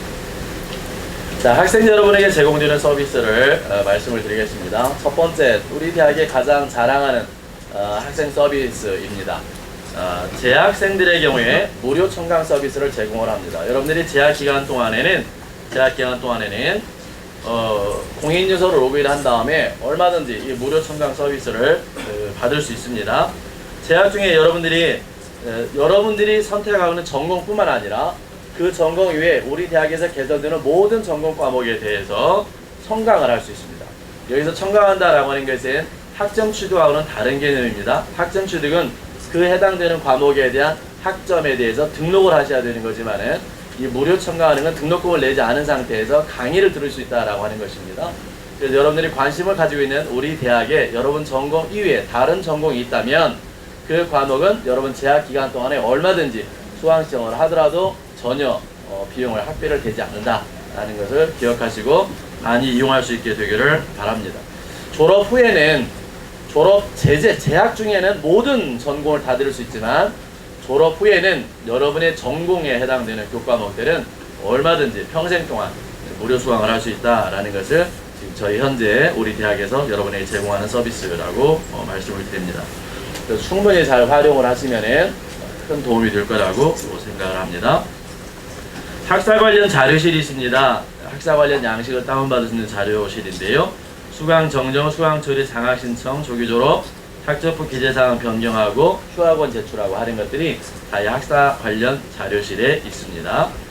학생 서비스 관련해서 여러분 로그인한 다음에 학생 서비스 클릭하시고 KCU 도우미로 들어가시면 학교 생활과 관련된 많은 질문들이 있을 텐데, 또 여러분들이 학교 생활하는 과정에서 이런 것들이 개선됐으면 좋겠다라고 하는 많은 건의사항들을 올릴 수 있는 항목이 있습니다. 여러분들이 그거를 활용하셔서 궁금한 점도 해결하시고 또 여러분들이 학교에 이러저러한 불편사항들을 해소할 수 있는 그런 점들에 여러분이 많은 참여를 해줄 수 있게 되기를 바랍니다. 세부적으로 메뉴를 보면은 이제 교무 학생 상담 관련된 것이 있고요. 학생 복지, 또 지원 상담과 관련된 내용이 있습니다. 또 여러분들이 이제 처음에 학교에 수강을 시작하시게 되면은 많이 이제 이용하시게 되는 것이 원격 지원 시스템 상담.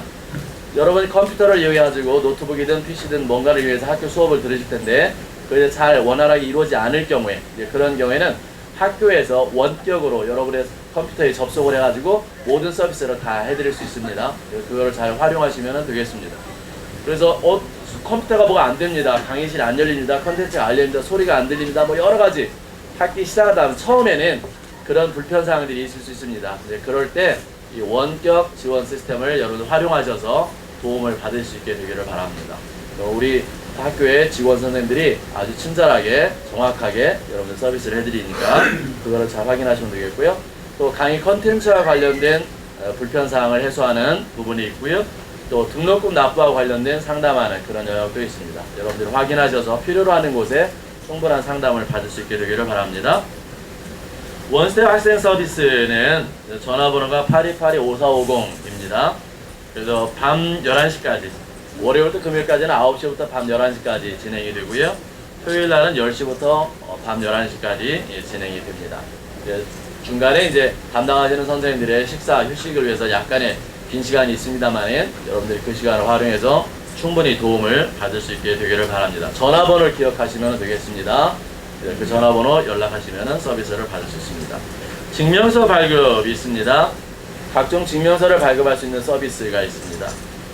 그래서 학생 서비스에 증명서 발급으로 들어가시면 서비스를 받을 수 있는데요. 거기서 증명서 발급 신청을 하고 또 학생증, 여러분 학생증 필요하시죠? 학생증 발급 관련해서 그 다음에 증명서 발급 안내 또 각종 증서를 여러분들이 직접 출력할 수 있는 그런 것도 거기에서 서비스로 제공하고 있습니다. 학습지원센터에 대해서 말씀을 드립니다. 학습과 관련된 것 또는 그 위에 다양한 부가 서비스를 제공받을 수 있는 영역이 되겠습니다. KCU 어학당이 있습니다. 토플을 온라인으로 학습할 수 있는 그런 서비스를 제공하고 있고요. 또 365 이렇게 대화할 수 있는 그런 서비스를 제공하고 있습니다. 또 바이러스와 관련된 백신 서비스도 제공하고 있고요. 또 여러분들이 PC나 인터넷에 이미 다 익숙하시겠습니다만은 혹시라도 이제 PC나 인터넷에 익숙하지 않은 분들을 위해서 PC나 인터넷에 대한 기초학습을 제공하는 서비스도 있고요. 또 교수학습 지원센터 또는 각종 여러분 전공 또 교과목을 공부하는 과정에서 필요로 하는 정보 사이트를 검색할 수 있는 서비스도 제공하고 있습니다. 그래서 학습 지원센터를 많이 이용해 주시기 바랍니다. 가장 중요한 것입니다, 여러분. 이 모든 서비스에 대해서 여러분들이 일일이 다 찾아다니기 어려우실 때 이 학과 상담 연락처를 여러분 꼭 기억하시면 되겠습니다. 학과 행정과 학사 안내를 담당하는 학과 행정 담당 조교 선생님들이 계십니다. 여러분들이 조금 이따 이제 이 시간 마친 다음에 학과별 모임을 하실 때 해당되는 선생님들하고 다시 상면하고 인사하고 하시는 기회가 있겠습니다만은 이 전화번호, 각 해당되는 여러분 학과의 전화번호를 잘 기억하시고 해당 선생님들하고 잘 상담을 하실 수 있게 되기를 바랍니다. 우리 대학에서 이 학과에서 여러분들의 학과 행정 서비스를 제공하는 선생님들이 아주 친절하고 자세하게 안내를 하기 때문에 여러분들이 필요로 하는 것들이 있으면 해당되는 학과의 전화번호를 잘 기억하셨다가 연락을 하시면 거의 모든 서비스에 대한 안내를 받을 수 있고요. 필요로 하는 어느 메뉴나 어떤 항목들을 어떻게 찾아가세요 라고 하는 도움도 충분히 드릴 수 있을 것이라고 생각을 합니다. 거기 각 학과에 학과명이 있으니까 그걸 잘 기억하시면 좋겠고요. 이 시간에 다 하실 수 없으면 조금 이따 학과별 모임을 할 때 그때 여러분들이 도움을 받으시면 도움이 되겠습니다. 다시 한번 2015학년 2학기 숭실사이버대학교에 신편입으로 입학하신 여러분들을 축하하고 환영합니다. 여러분 감사합니다. 좋은 시간 되시기 바랍니다.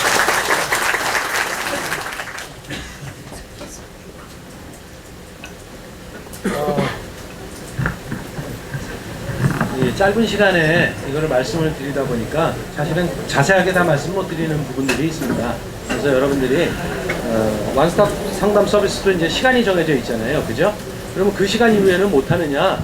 그렇지는 않습니다. 그러니까 이제 여러분들이 그 시간 이후에 들어오시면 게시판에다가 상담 게시판이 있어요. 내가 내일 몇 시에서 몇 시 정도가 제일 편한 시간이다. 직장을 다니시니까 그 시간에 나한테 연락을 해달라 그러면 그 시간에 저희가 전화를 드립니다. 그래서 또 상담을 받으실 수 있으니까 예약 서비스도 있고요. 여러 가지가 있습니다. 그 다음에 이제 또 중요한 거는 우리가 국가장학이 굉장히 잘 돼 있어요. 우리나라가. 또 우리 학교뿐만이 아니라 우리나라가. 그래서 소득분이 8분위까지 국가장학을 받습니다. 전액을 받는 건 아니고요. 소득분이 3분위까지는 전액을 다 받고요. 8분위를 가면 이제 최저를 받는 거죠. 최저. 그럼 8분위가 어느 정도 수준이냐? 연봉 7,200 정도 됩니다. 그 연봉 7,200이 넘으시는 분은 나 그거 안 받아도 돼 그래도 되고요. 그 이하이신 분들은 국가장학을 신청을 꼭 하세요. 국가에서 여러분들 교육을 위해서 8학기를 제공해 줍니다. 8학기. 그러니까 내가 만약에 3학년 편입해가지고 3학년 편입해서 4학기를 받았다. 졸업을 하는데 4학기를 받았다. 그러면 졸업하고 나서 다음에 다른 학과를 들어가서 또 4학기를 받을 수 있어요. 그러니까 누구나 다 8학기는 국가장학을 받을 수가 있습니다. 그러니까 여러분들이 그걸 잊지 마시고요. 국가장학이 대상이 되는데도 불구하고 자기 돈 내고 다니시는 분들이 너무 많아서 그래서 안타까워서 말씀을 드립니다. 그래서 이렇게 좋은 정보들이 많이 있으니까 네? 아니요. 지금 여러분들 국가장학 신청 안 한 겁니다. 아니요. 그게 아니고요. 네? 지금 하시면 됩니다. 네, 끝난 게 아니에요. 아니요. 이미 낸 거는 돌려드립니다. 이미 낸 거는 돌려드립니다. 그러니까 전혀 걱정하지 마세요. 나이 제한 없습니다. 네. 그 과혼합하신 분들도 마찬가지입니다. 혼합하신 분은 더 내시면 되고 관합하신 분은 저희가 다 돌려드립니다.